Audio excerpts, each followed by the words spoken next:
పొట్టి పిల్ల. అది ఒక చిన్న ద్వీపం. ఆ ద్వీపంలో నివసించే వాళ్ళు మరుగుజ్జులు. వాళ్ళు భూమికి 4 జానలు మాత్రమే ఉంటారు. అయితే మంచి తెలివిమంతులు. వాళ్లకు జంతు భాష, పక్షి భాష కూడా తెలుసు. మంత్రాలంటే వాళ్లకు మంచి నమ్మకం. ఆ ద్వీపవాసులు చిరకాలంగా కడుపులో చల్ల కదలకుండా కాలక్షేపం చేస్తూ వచ్చారు. కానీ కొంతకాలానికల్లా ఒక అవాంతరం వచ్చి పడింది. మామూలు మానవులు ఒకప్పుడు ఈ ద్వీపం చూద్దామని వచ్చారు. వీళ్లను చూసి ఆ మరుగుజ్జు వాళ్ళు చాలా భయపడ్డారు. భయపడిన ఆ మరుగుజ్జులు, మనకు కష్టకాలం వచ్చింది, నరుడు కంటపడని చోటు చూసుకుని వెంటనే పోదాం అని నిశ్చయించుకున్నారు. వాళ్ళందరూ సామాన్లన్నీ సర్దేసుకుని సాగిపోదాం అనుకుంటూ ఉండగా బెన్నయ్య సంగతి వాళ్లకు జ్ఞాపకం వచ్చింది. అందరూ బయలుదేరారు. కానీ బెన్నయ్య మట్టుకు కదలనని భీష్మించాడు. నాయనా బెన్నా, ఒంటివాడివైపోతావు, వాళ్ళు చూస్తే బలీయులు, వాళ్ళ మధ్యన నీవు బతకలేవు సుమా అని బంధువులు స్నేహితులు చెప్పి చూశారు. వాడికి రోజు అన్నం అమర్చి పెట్టే అవ్వ కూడా చెప్పి చూసింది. ఊహు, బెన్నయ్య వినలేదు. కానీ బెన్నయ్య మట్టుకు ఏమైనా కానివ్వండి, నా తోట దొడ్డి వదులుకొని నేనెక్కడికి రాను, నా నోరు మంచిదైతే ఎవళ్ళు మాత్రం నన్నేం చేస్తారు అని పట్టుపట్టి కూర్చున్నాడు. చేసేది లేక అందరూ ఊరు వదిలి వెళ్ళిపోసాగారు.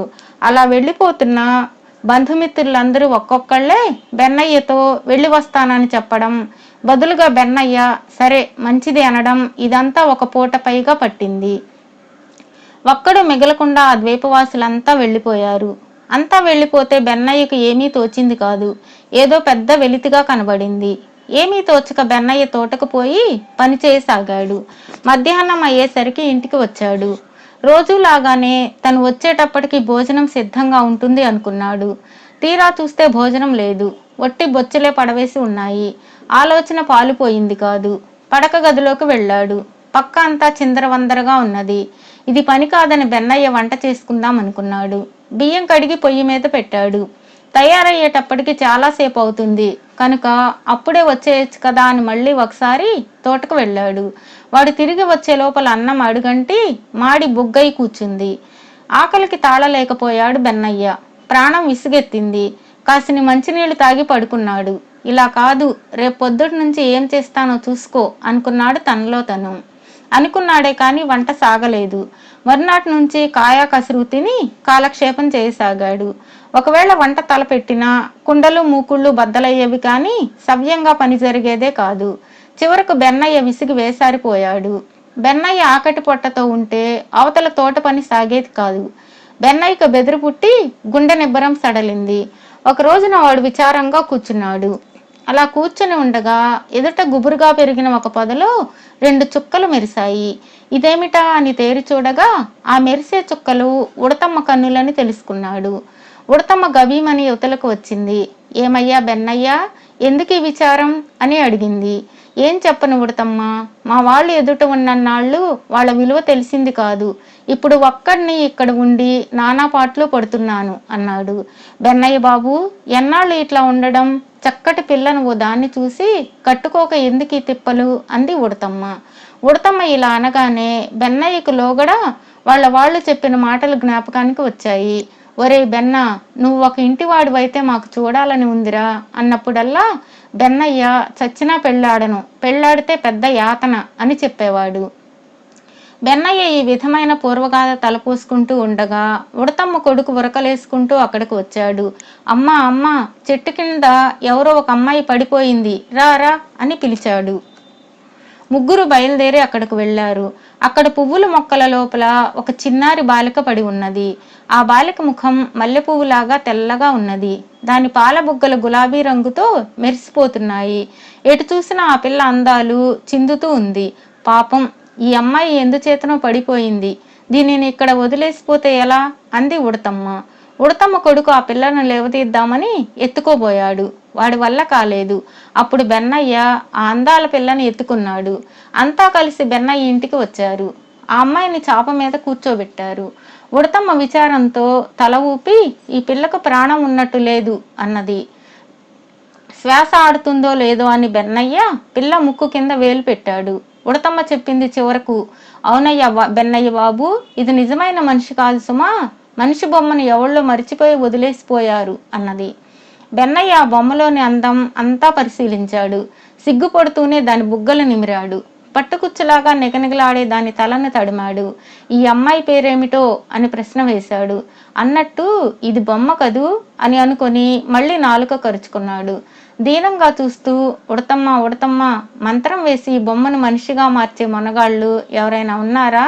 నిజంగా ఈ బొమ్మే బాలిక అయితే ముచ్చటగా రాణి అని పిలుద్దామనుకుంటున్నాను అన్నాడు. బాగానే ఉంది బెన్నయ్య బాబు, నువ్వు చెప్పిన మాట అని సంతోషించింది ఉడత. అయితే ఉండు చెబుతాను అంటూ అట్టే కొంచెం సేపు ఆలోచించింది. నాతోరా అన్నది వెంటనే.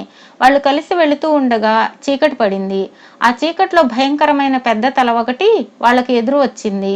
ఏయ్ ఆగండి, ఇప్పుడు గొప్ప తుఫాను రాబోతున్నది. అదిగో నా పాదాలకు చల్లటి గాలి తగులుతున్నది, తప్పక వస్తుంది గాలివాన, పొండి పొండి వెనక్కు అన్నది. అందుకు బెన్నయ్య, అయ్యో పువ్వుల పొదలో మాకొక చక్కదనాల పిల్ల బొమ్మ దొరికింది. ఆ బొమ్మకి ప్రాణం పోసే వాళ్ళు ఎవరైనా ఉన్నారేమో, కాస్త చెబుదు, నీకు పుణ్యం ఉంటుంది అని అనేక విధాల ప్రాధేయపడ్డాడు. అందుకు ఆ భయంకరమైన పెద్ద తల, ఓహో అదా సంగతి, మీరు తిన్నగా ఇక్కడి నుండి 4 ఆమడల దూరంలో ఉండే గోబయ్య గారి దగ్గరకు వెళ్ళండి, ఆయన మీ కోరిక నెరవేరుస్తాడు అని చెప్పింది. ఉడతమ్మ కొడుకు బొమ్మను ఎత్తుకుని బెన్నయ్య బయలుదేరి చెట్టు తొర్రలో ఉండే గోబయ్య దగ్గరకు వెళ్ళారు. ఆయనతో బెన్నయ్య బొమ్మ సంగతి అంతా చెప్పి దానికి కాస్తంత ప్రాణం పొయ్యమని కోరాడు. అంతా విని గోబయ్య, ఓరి మీ గోలకోల, ఈ బొమ్మకు ఆ ప్రాణం పొయ్యమంటున్నారు? ఇక్కడికి 10 ఆమడల దూరంలో కీకారణ్యాల్లో ఒక పెనుభూతం ఉన్నది. ఆ పెనుభూతం ఒక పిల్లను పెంచుకుంటున్నది. ఆ పిల్ల ఆడుకునే బొమ్మ సుమా ఇది. పెనుభూతానికి తెలిస్తే నేను బతకనిస్తుందా? కనుక దీనిని ఎక్కడ తీసావో అక్కడే పెట్టేసిరా అన్నాడు. ఎవరిదైనా కానీ బొమ్మను నేను విడిచేది లేదు, దీనికి ప్రాణం పోసే ఉపాయం చెప్పవయ్యా గోబయ్య అంటూ మళ్ళీ ప్రాధాయపడుతూ బతిమాలాడు బెన్నయ్య. అయితే బొమ్మలకు ప్రాణం పోసే మంత్రం ఒక పెనుభూతానికే తెలుసు అని చెప్పాడు గోబయ్య. మరైతే జీవం పోయడానికి ఏం పుచ్చుకుంటుంది ఆ పెనుభూతం అని అడిగాడు బెన్నయ్య ఆత్రంగా. దానికెందుకు ధనం, బతిమాలినా సరే అది బహుమతులు కూడా పుచ్చుకోదు, బుద్ధి పుడితే ఉపకారం చేస్తుంది, దానివల్ల ఉపకారం పొందడానికి ప్రాప్తం ఉండాలి అంతే అంటూ పెనుభూతం ఉండే అరణ్యానికి సరాసరి మార్గం చెప్పాడు గోబయ్య. సరే అని చెప్పి సెలవు పుచ్చుకొని బెన్నయ్య వెళుతూ ఉండగా గోబయ్య వాణ్ణి వెనక్కు పిలిచి చెవిలో ఇలా చెప్పాడు. నాయనా, నీకొక రహస్యం చెబుతా, గుర్తుంచుకో. పెనుభూతానికి తను పెంచే పిల్లంటే పంచ ప్రాణాలు. పిల్ల సంతోషమే తల్లి సంతోషం, పిల్ల విచారమే తల్లి విచారం. కనుక ఆశ్చర్యం గొలిపే పని చేసి నువ్వు ఆ పిల్లని సంతోష పెట్టగలిగావంటే ఆ పెనుభూతం నిన్ను మెచ్చుకొని నీ కోరిక తీరుస్తుంది అని చెప్పాడు. ఈ మాటలకు బెన్నయ్య నిరుత్సాహపడ్డాడు. ఉడతమ్మ కొడుకు కూడా బెన్నయ్య విచారం తొలగించలేకపోయారు. ముగ్గురు కలిసి ఇల్లు చేరుకున్నారు. పెనుభూతానికి ఆశ్చర్యం గొలిపే దారి తెలియక బెన్నయ్య విచార సాగరంలో మునిగిపోయాడు. ఇలా ఉండగా ఆ ద్వీపానికి వచ్చిన మామూలు మనుష్యులు తిరిగి తిరిగి వింతలన్నీ చూశారు, సంతోషించారు. ఆ ద్వీపంలో ఎవరూ లేకపోవడం చూడగా వాళ్లకు మరీ వింత తోచింది. చివరకు ఒక చెట్టు కింద చింతతో కూర్చుని ఉన్న బెన్నయ్య కనిపించాడు. వాడి వింత రూపం చూసి వాళ్ళు ఆశ్చర్యపోయారు. మాటల సందర్భంలో బెన్నయ్యకు పట్టుకున్న విచార కారణం తెలుసుకుని ఓస్ ఈ పాటి దానికేనా బెంగ అంటూ ధైర్యం చెప్పి వాడిని సముద్రపు ఒడ్డుకు తీసుకుపోయి ఓడలో ఉన్న వింత వింత వస్తువుల సామాగ్రులన్నీ చూపించారు. అందులో బెన్నయ్యను అతిగా ఆకర్షించిన సామాగ్రిని వాడు ఆత్రంతో కావాలని కోరగా వాళ్ళు వాడికి ఇచ్చారు. తక్షణమే బెన్నయ్య ఉడతమ్మ కొడుకును వెంటబెట్టుకుని బొమ్మను చంకనెత్తుకుని ఈసారి తిన్నగా పెనుభూతం ఉండే అరణ్యానికి ఉత్సాహంతో బయలుదేరాడు. కష్టాలు పడి ముగ్గురు ఆ కీకారణ్యం చేరుకున్నారు. పెనుభూతం ఉండే భవనం సమీపించారు. 2 తలల కుక్కలు 2 వాళ్ళ మీదకి ఎగసి వచ్చి పడ్డాయి. బెన్నయ్య ఒక టపాకాయ తీసి పేల్చాడు. ఇటువంటి ధ్వని ఎన్నడూ విని ఎరుగని ఆ కుక్కలు 2 మరి కనబడకుండా మొటిమాయమైపోయాయి. ఈ శబ్దం విని పెనుభూతము దాని కూతురు లోపల నుండి యువతలకు వచ్చారు. బెన్నయ్య చేతిలో బొమ్మను చూసి వాళ్ళిద్దరూ మండిపడ్డారు, లాక్కోబోయారు. మతాబీ వెలిగించాడు బెన్నయ్య. ఆ కళ్ళతో వాళ్ళు చూడలేకపోయారు. అంతలో చిచ్చుబుడ్డి ముట్టించాడు. అది ఆకాశాన్ని అంటడం చూసి వాళ్ళు చాలా ఆశ్చర్యపోయారు. బెన్నయ్యను చేరబిలిచి బొమ్మనిమ్మని బతిమాలుతూ నీకేం కావాలో కోరుకో అన్నది భూతం. తను వచ్చిన పని చెప్పాడు బెన్నయ్య. ఆ బొమ్మ తన కూతురుకు ప్రియమైనది కావడం చేత క్షణం సేపు భూతం ఆలోచనలో పడింది. పెనుభూతం కూతురు మరుగుజ్జు కావడం చేత అంతవరకు తగిన వరుడు ఎవడూ దొరకలేదు. ఇప్పుడు బెన్నయ్య కంటబడడంతోనే తన కూతురుకు ఈడు జోడు కుదిరిందని ఆ పెనుభూతం మనసులో ఉప్పొంగిపోయింది. బెన్నయ్యకు తన పిల్లనిచ్చి వైభవంగా పెళ్లి చేసింది. ఆ బొమ్మకు ప్రాణం పోసి అల్లుడికి ఆరణంగా ఇచ్చింది. అందరూ కలిసి బెన్నయ్య ఉండే చోటుకు వెళ్లారు. ఆ ద్వీపాన్ని చూడవచ్చిన మనుష్యులు వెళుతూ వెళుతూ బెన్నయ్యకు పొట్టి పిల్లను దీవించి చాలా కానుకలు ఇచ్చారు. ఆనాటి భయపడి పారిపోయిన మరుగుజ్జులంతా క్రమంగా మళ్లీ వచ్చి ద్వీపం చేరుకున్నారు. బెన్నయ్య ఒక ఇంటివాడైనందుకు వాళ్ళందరూ చాలా సంతోషించారు. వాడు వెలిగించినటువంటి రకరకాల బాణాసంచాలు చూసి అమితాశ్చర్యం పొందారు. నాకొకటి నాకొకటి అంటూ వాళ్ళంతా హడావుడి చేయసాగారు. ఏమిట్రా నాకొకటి నాకొకటి, పండగ పూట ఇవన్నీ ఎందుకు అనుకున్నారు? తీసుకోండి, వెలిగించుకోండి అంటూ బెన్నయ్య అందరికీ పంచిపెట్టాడు.